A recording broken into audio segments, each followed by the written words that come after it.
volcanic vents, you know, there's no light, the heat is tremendous. There couldn't possibly be life there. And they're wrong every time. So I guess there's life everywhere. Sounds right to me. And if so, I don't think the creator would be boring. I mean, you know, I don't think she would have to follow just one set of patterns. So, you know, even logic will take us there. Not that we need it. So, back into heart. Thank you. Uh, I have had some connection with some of the beings that I believe are of the insectoid races or race. I don't know. You know, I'm not a direct clairvoyant, so I don't have direct meetings.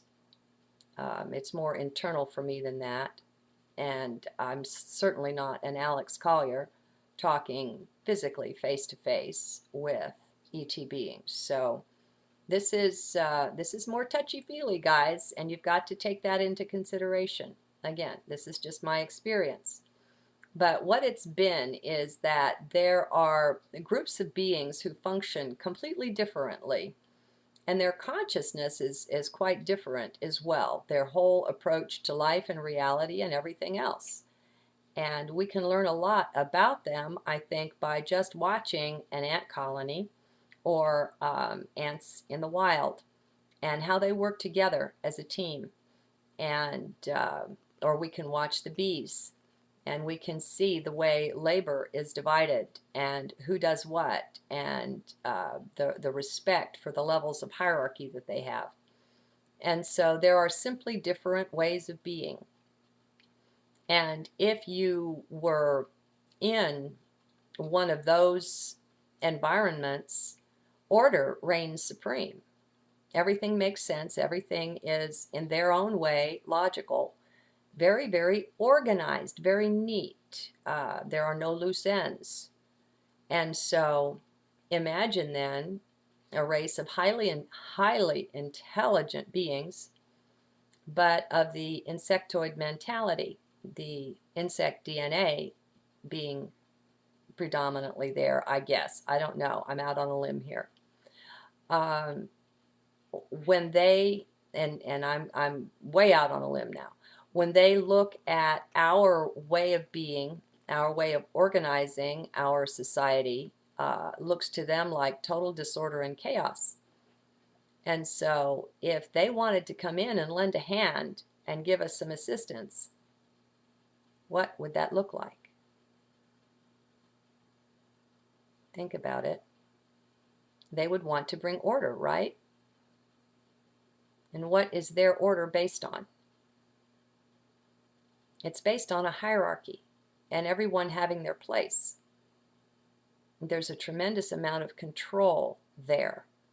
We don't know exactly how that's exerted, but it's obvious that it's there. No one gets out of line, and if they do, they pay quite a price. Sometimes they pay with their life.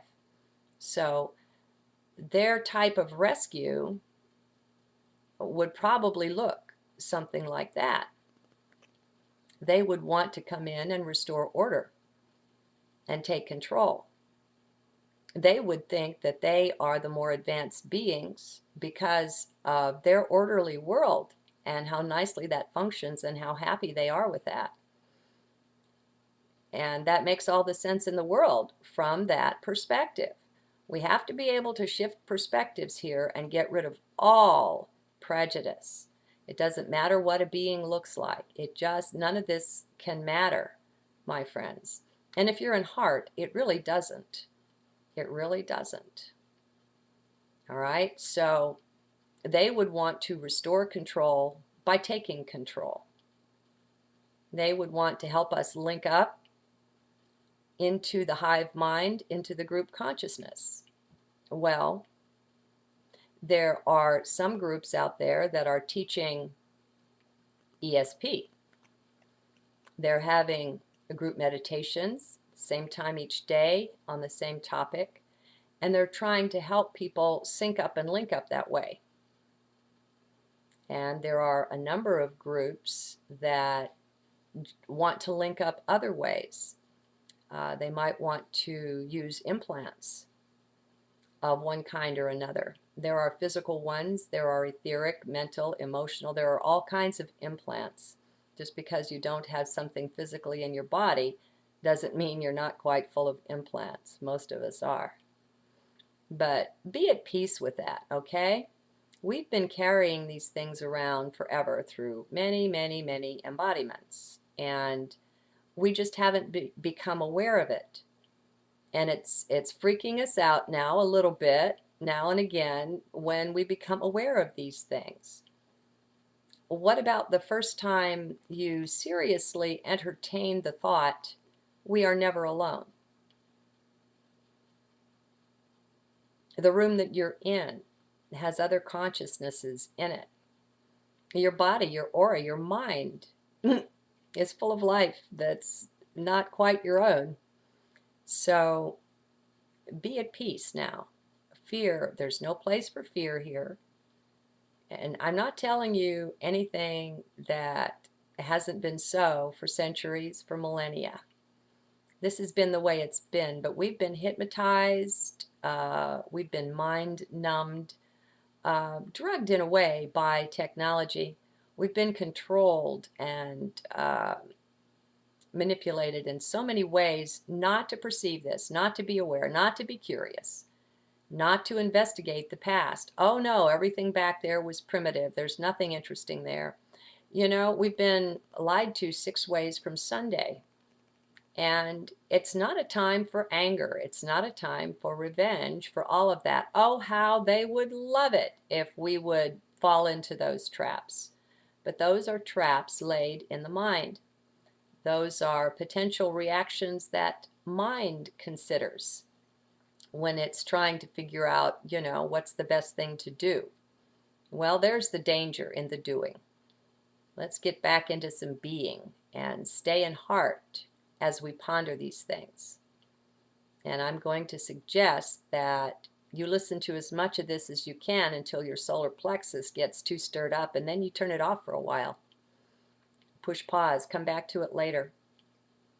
Whether it's information like this that might be a little shocking or disturbing, or even when I listen to Haramain, or when I'm reading a really deep book like Initiation by Elizabeth Heish,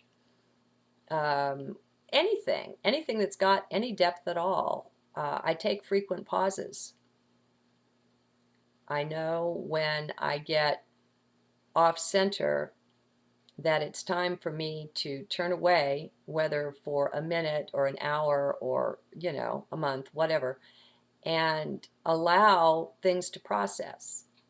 You don't have to attend to the processing either. That goes on unattended, just like you don't have to beat your heart and pump your blood. These things will take care of themselves. We've been lied to about needing to be in the mind and to be the mind and never to leave our thoughts unattended. That's nonsense. Thoughts will take care of themselves. They have a life of their own. And so does an intent. When you drop an intent in your heart, you don't have to babysit it. You drop it in there, you set it clearly, and you go on.